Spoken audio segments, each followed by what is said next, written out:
नमस्कार, मैं शिवशेखर पांडे सार्थक एकेडमी की क्लास में आपका स्वागत करता हूँ। पीछे आपने पीपीटी पे देख ही लिया है कि भारतीय इतिहास के कुछ महत्वपूर्ण प्रश्न लेकर मैं इस बार आया हूँ। ये 10 प्रश्न हैं जिसे आप किसी भी अवस्था में तैयार कर सकते हैं। आप कोई काम भी कर रहे हैं, आपने चला के छोड़ दिया और बस याद कर सकते हैं। प्रश्न हमेशा चलने चाहिए। मेरा मानना है अगर आप तैयारी कर रहे हैं तो उसको जिंदा रहते हुए भी सीखना पड़ता है या उसमें जीना पड़ता है।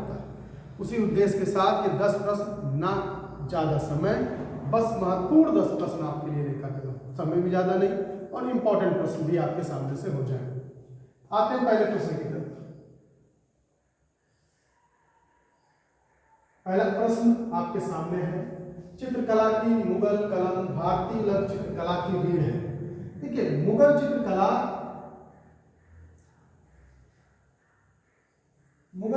को थोड़ा ध्यान रखिएगा कि मुगल चित्रकला हुमायूं के निर्वासन से शुरू हुई। आपको पता, शेरशाह सूरी ने जब हुमायूं को पराजित कर दिया तो वो फारस भाग गया था। फारस अपनी शिक्षा, चित्रकला और उस समय के लिए ज्ञान का केंद्र बना हुआ था। इस्लाम जगत में वो ज्ञान का केंद्र था।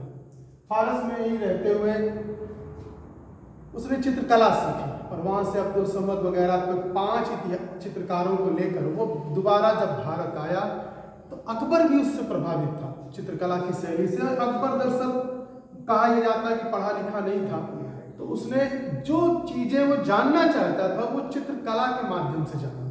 जैसे वो भीम का युद्ध देखना चाहता है तो चित्र बनवाकर उसे समझने का प्रयास करता था, और यहीं से नींव पड़ी मुगल चित्रकला की। तो शुरुआत करने का श्रेय या चित्रकला में मुगलों का इंटरेस्ट लाने का श्रेय जाता है हुमायूं को, लेकिन उसे एक स्वरूप देने का श्रेय जाता है अकबर को। मुगल चित्रकला फारस भारतीय चित्रकला का मिश्रण कही जाती है। साथ ही साथ कुछ नवीन इतिहासकारों के शोध पर यह कहा जाता है कि उस पर चीनी प्रभाव भी है, चीन का भी उस पर प्रभाव है। लेकिन महत्वपूर्ण यह है कि इस चित्रकला का जो चरम आया वो जहांगीर के समय आया, परंतु अंत इसका हुआ औरंगजेब के समय। औरंगजेब ने इस्लाम में चित्रकला वर्जित होने के कारण उसका विरोध किया और परिणाम स्वरूप ये चित्रकला धीरे धीरे पतनमुख हो गई। इंपॉर्टेंट ये है कि जब ये चित्रकला मुगल दरबार से मुक्त हुई तो वो कहाँ गई? उसके प्रभाव पहाड़ी चित्रकला पर पड़े, बिल्कुल पड़े। राजस्थानी चित्रकला पर पड़े, जी हाँ पड़े। कांगड़ा चित्रकला पर भी पड़ा, बिल्कुल पड़ा। यही पूछ भी रहा है कि चित्रकला पर मुगल प्रभाव नहीं पड़ा है, बिल्कुल काली घाट चित्रकला पर इसका कोई प्रभाव नहीं पड़ा है। ये आपका आंसर है चौथा आपका आंसर है। आते हैं प्रश्न नंबर 2 पर। प्रश्न नंबर 2 आपके सामने है। भारत छोड़ो आंदोलन 1920 में महात्मा गांधी जी द्वारा प्रारंभ किया गया पहला राष्ट्रीय आंदोलन था, बड़ा आंदोलन था। इस आंदोलन में कनकलता बरुआ नामक एक कन्या ने, महिला ने जनता का एक जुलूस निकाला और पुलिस की परवाह न करते हुए थाने में घुसने की कोशिश की। इसी समय उन्हें घुसने के इस प्रयास में गोली मारी गई, उनकी डेथ हो गई। ये घटना किस जगह की है? ये असम के गौपुर की है। कनकलता बरुआ को वीर बाला के नाम से भी जाना जाता है। इनका काफी सम्मान है इस क्षेत्र में और असम में लोग इन्हें जानते हैं, लेकिन हम लोग थोड़ा कम जानते हैं। आजकल क्वेश्चन भी इसी तरह उठाने का प्रचलन चला है, तो मैंने इस क्वेश्चन को सिलेक्ट किया क्योंकि ये मुझे लगा कि बेहद महत्वपूर्ण है। आते हैं अगले क्वेश्चन की तरफ।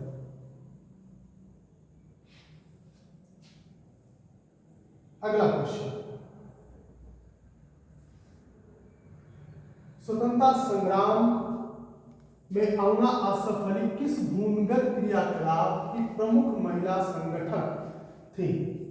कहने का अर्थ है कि अरुणा आसफ अली, इस क्वेश्चन का जो कहने का अर्थ है, कहने का अर्थ ये है कि ये अरुणा आसफ अली निम्नलिखित में से किस आंदोलन से जुड़ी है?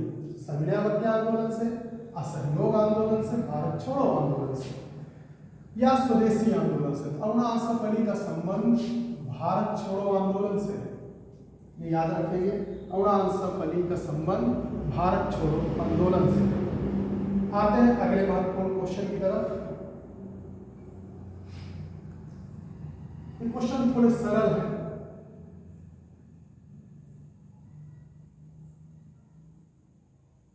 श्याम कृष्ण जी वर्मा, ये क्वेश्चन काफी महत्वपूर्ण क्वेश्चन है। श्याम कृष्ण जी वर्मा ने निम्नलिखित में से किस रियासत में कार्य किया था? कुछ समय तक श्याम कृष्ण जी वर्मा एक रियासत में काम भी किए थे, उसके बाद वो विदेश गए। उन्होंने कैसे काम किया वो उन्होंने पढ़ा होगा। श्याम कृष्ण जी वर्मा को इन्होंने मेवाड़ रियासत में काम किया था, याद रखेंगे। इन्होंने कुछ समय तक मेवाड़ रियासत में काम किया था। श्याम कृष्ण जी वर्मा मेवाड़ रियासत में थोड़े समय तक काम किया और इसके बाद यहाँ से फिर वो विदेश चले गए। तो कई बार पूछा है, राजस्थान पीसीएस में उसने कई बार पूछा है कि ये श्याम कृष्ण जी वर्मा किस रियासत में काम किए थे? तो उन्होंने काम किया था मेवाड़ रियासत में। आइए अगले प्रश्न पर चले। ये क्वेश्चंस है कि मौर्य नरेश के संबंध में कौन सा कथन सही है? उन्होंने विकास किया था, निम्नलिखित में से किसका विकास किया था? सांस्कृतिक, कला व साहित्य का बिल्कुल विकास किया था। सोने के सिक्के का डाउटफुल है, इस पर आप नजर रखेंगे, ये थोड़ा क्वेश्चन मार्क में है। प्रांतीय विभाजन किया था, बिल्कुल। अगर हम अशोक के कलिंग वाले को भी ले लें तो 5 प्रांत थे, प्रांतों में उन्होंने बांटा के साम्राज्य को, इसमें कोई दो राय नहीं। हिंदकुश तक साम्राज्य का विस्तार किया, बिल्कुल। मौर्यों ने हिंदकुश पर्वत से लेकर बंगाल की खाड़ी तक, कश्मीर से लेकर सुदूर दक्षिण में जहाँ के 4 राज्य अलग थे, सतीपुत्र, चेर, चोल और पांड्य, बाकी उन्होंने मैसूर की चंद्रगिरी पहाड़ी तक अपने साम्राज्य का विस्तार किया था। तो हिंदकुश तक उनका साम्राज्य था, इसमें कोई शंका नहीं। सिर्फ एक ऑप्शन है, वो है सोने का सिक्का इनके समय नहीं था, वो मौर्योत्तर काल में आया है। कुछ किताबों में माना जाता है कि मेनांडर ने सोने का सिक्का चलाया था और कुछ कहते हैं कि वो सिक्का कुषाण डायनेस्टी में चलाया गया था। ठीक, तो सोने का सिक्का कुल मिलाकर मौर्योत्तर काल में था, मौर्यों के समय नहीं था, ये याद रखेंगे। सोने धातु का सिक्का चलाया गया। सिक्के से तात्पर्य जरा से मैं क्लियर कर दूं, क्या उसके राजा का नाम था? नहीं था। पंचमार्क सिक्के चलते थे मौर्यों के समय तक, पंचमार्क सिक्के चलते थे। यहाँ धातु के नहीं, सिक्के का मतलब क्या है उसको समझना है। सिक्के से मतलब है क्या उसमें कोई काल हमें पता चलता था, कोई सूचना मिलती थी किसी सन की? नहीं मिलती थी। क्या किसी राजा का नाम हमें पता चलता था? बिल्कुल नहीं पता चलता था। यह सिंपल तरीके से सिर्फ एक सिंबल्स बनाए जाते थे, छोटे छोटे, जैसे नदी, पहाड़, झरना इत्यादि। आहत सिक्के थे, पंचमार्क सिक्के थे। आहत इसलिए कहते हैं क्योंकि ठप्पा लगाकर बनाए जाते थे। तो सोने का विधिवत सिक्का अगर चला है तो वो मौर्योत्तर काल में चला है, इस कालखंड में नहीं था। ये एकदम स्पष्ट जान लीजिएगा। अब देख लेते हैं ऑप्शन कौन सा सही होगा भाई। ए सही है, सी सही है और डी सही है, तो आपका ऑप्शन हो गया 4 जो सही होगा। क्लियर? मुझे उम्मीद है कि आप नोट करते चलेंगे और बिल्कुल इससे प्रभावी होंगे। और मुझे मैसेज में जरूर बताइए, अगर आप चाहते हैं कि इस तरह के कंटेंट में और देता हूँ तो आप मैसेज करके कहेंगे कि सर बिल्कुल चाहिए, तो मैं आपको 10-10 के ही और पैकेज आपको देता रहूँगा। आते हैं अगले प्रश्न की तरफ। अगला प्रश्न, ये क्वेश्चन कह रहा है कि निम्नलिखित में से किस में पुनर्विवाह वर्जित बताया गया है? निम्नलिखित में से किस में पुनर्विवाह वर्जित बताया गया है? जातक कथा में, मनुस्मृति में, याज्ञवल्क्य की स्मृति में या अर्थशास्त्र में? देखिए, इन चारों में से किसमें कहा गया कि अगर कोई स्त्री विधवा हो जाए तो उसका दोबारा विवाह नहीं होना चाहिए? ऐसा कहा गया है मनुस्मृति। मनुस्मृति की कुछ इन्हीं बातों के कारण ही इसकी आलोचना भी की जाती है, क्योंकि ये कई विषयों पर बेहद कठोर हो जाती है। क्लियर? और ये आप समझ सकते हैं कि इसमें कहा गया है कि पुनर्विवाह स्त्री का विधवा होने के बाद नहीं करना चाहिए। याज्ञवल्क्य की स्मृति को सबसे वैज्ञानिक स्मृति कहते हैं, क्योंकि इसने हर चीज का एक तर्क, एक लॉजिक दिया है। अर्थशास्त्र में इस तरह की कोई चर्चा नहीं है, वो राजनयन पर आधारित बुक है। जहाँ तक कथा बौद्ध धर्म से जुड़ी है और उसमें भी इस तरह का कोई उल्लेख नहीं है। इसका आंसर है मनुस्मृति। आते हैं अगले प्रश्न की तरफ। चलिए, आपका अगला प्रश्न है, निम्नलिखित में किसने पूर्वी बंगाल से लेकर पेशावर तक सड़क-ए-आजम कहलाई जाने वाली सड़क बनवाई थी? बहुत सरल क्वेश्चन है, मुझे उम्मीद है आप लोगों ने तुरंत सुनते ही कह दिया होगा, शेरशाह सूरी। क्लियर? इसका आंसर है Sher Shah Suri, answer number D. Sher Shah Suri ने यह सड़क बनवाई थी। लेकिन कुछ रोचक चीज जान लीजिए, ये सड़क क्या शेरशाह ने ही बनवाई थी? इसके पहले अस्तित्व में नहीं थी? बिल्कुल थी। इसका नाम था तब उत्तरापथ। ये मौर्य काल के पहले से चली आ रही सड़क है, जिसका नाम था उत्तरापथ। सिल्क रूट से जोड़ने वाली ये महत्वपूर्ण सड़क थी और रेशम का व्यापार चीन के जरिए पूरे यूरोप में भारत जिस तरह करता था, उसका ये जीता जागता उदाहरण है। बाद में इसे ही जीटी रोड के रूप में डेवलप किया गया। आते हैं अगले दिन।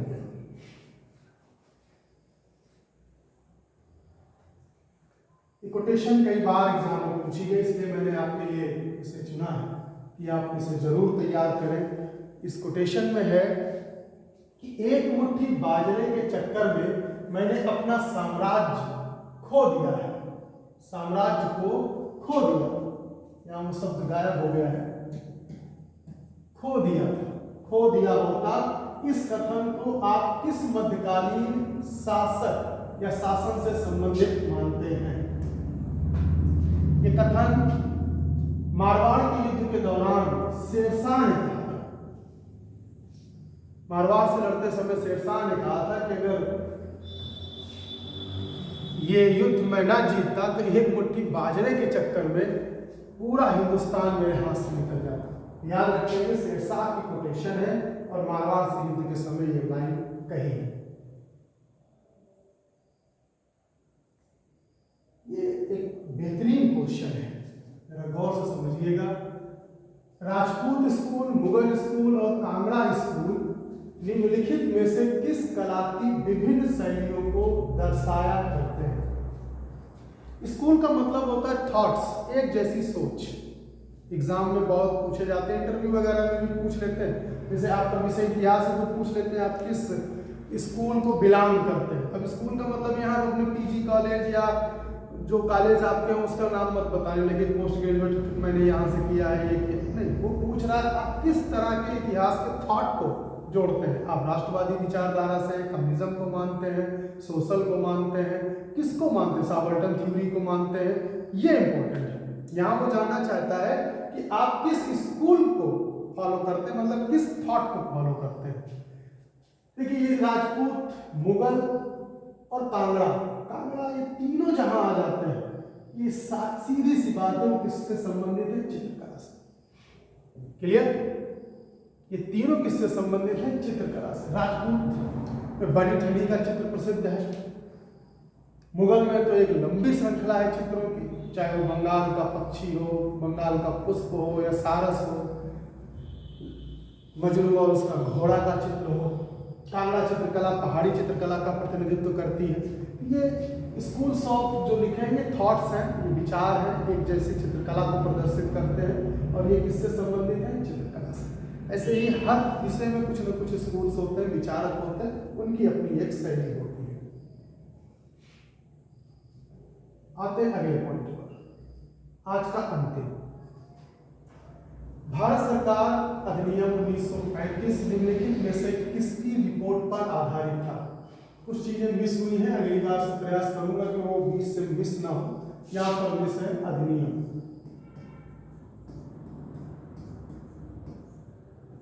अगली बार ये त्रुटियां कम से कम रहेंगी, थोड़ी बहुत त्रुटि हो भी सकती है।